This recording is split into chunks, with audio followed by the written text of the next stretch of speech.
Hi, welcome once again to another episode of Urban Legends. I'm Jeff Dixon, I'm your host. We're exploring an area in Vermont, a wilderness area, if you will, where there is a triangle in that wilderness where people just disappear.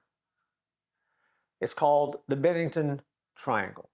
In our first episode, we told you about the famous five that disappeared in the triangle and where the triangle urban legend was born. What ties all of those original five stories together isn't just geography, but what ties them together is the way the Bennington Triangle seems to just refuse explanation. I mean, the theories about what's going on in that triangle range from the mundane, like misadventures, serial killers, wild animals, which is anything but mundane, to the wild and crazy, like portals and curses and cryptids and cosmic pranks. In 2008, a story in the Bennington Banner detailed the experience of the hiker named Robert Singley, a composer who aimed to tackle the long trail. When he entered the woods near where Paula Weldon was last seen, and though he tried to stick to the trail, he suddenly became confused. He couldn't seem to stay on the trail. He retreated in the direction he'd come and found that the trail looked completely different. Nothing like what he'd seen on his first pass.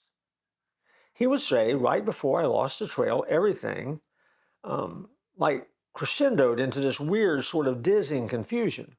It suddenly got dark, and I was like, where am I? What's going on? I was totally lost. He pulled his headlamp out of his pack, but it was broken. He was without a compass, GPS, map, or watch. And finally, he spotted a maple tree where he took shelter. I was kind of drawn to it, he said, kind of like drawn into the night. It was really expelling a weird sort of, I don't know, a haunting energy, whatever that means. Now, Singley was eventually found by police the next morning after his fiancée had called them the previous night. He summarized by either I took a side trail, which doesn't really make sense, or something really weird happened. Now, in that moment, he is an explorer who made it in and actually made it back out because the police went in and found him because he was missing.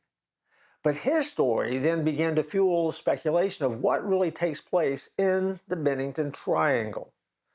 Native American legends call Glastonbury Mountain cursed. They say that the mountain has energy and that the earth is angry because nothing built by man was meant to last.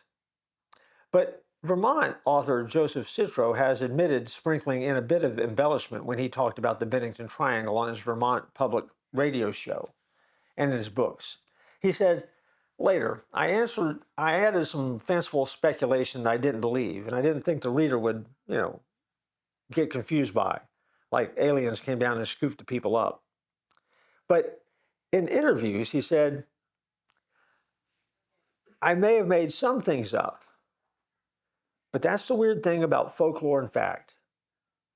There's a weird connection that mixes them up.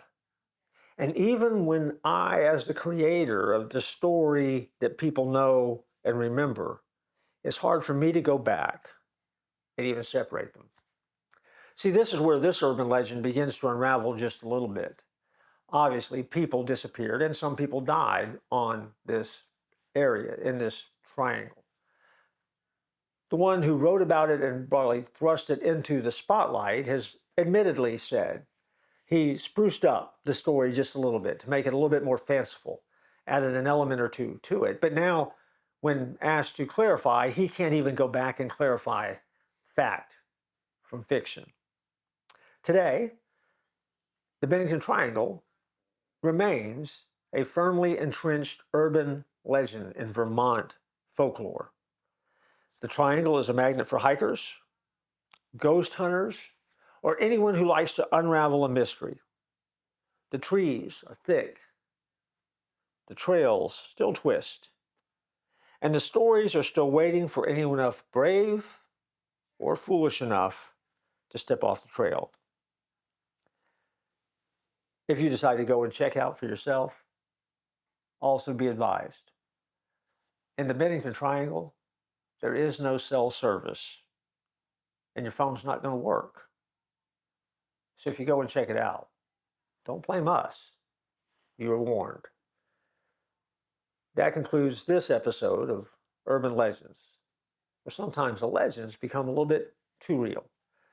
And in our next episode, we're going to look at the spiritual implications of the Bennington Triangle and what we can learn from it as we strive to take the world around us and plug it into real life and live life just a little bit better. I look forward to joining you then.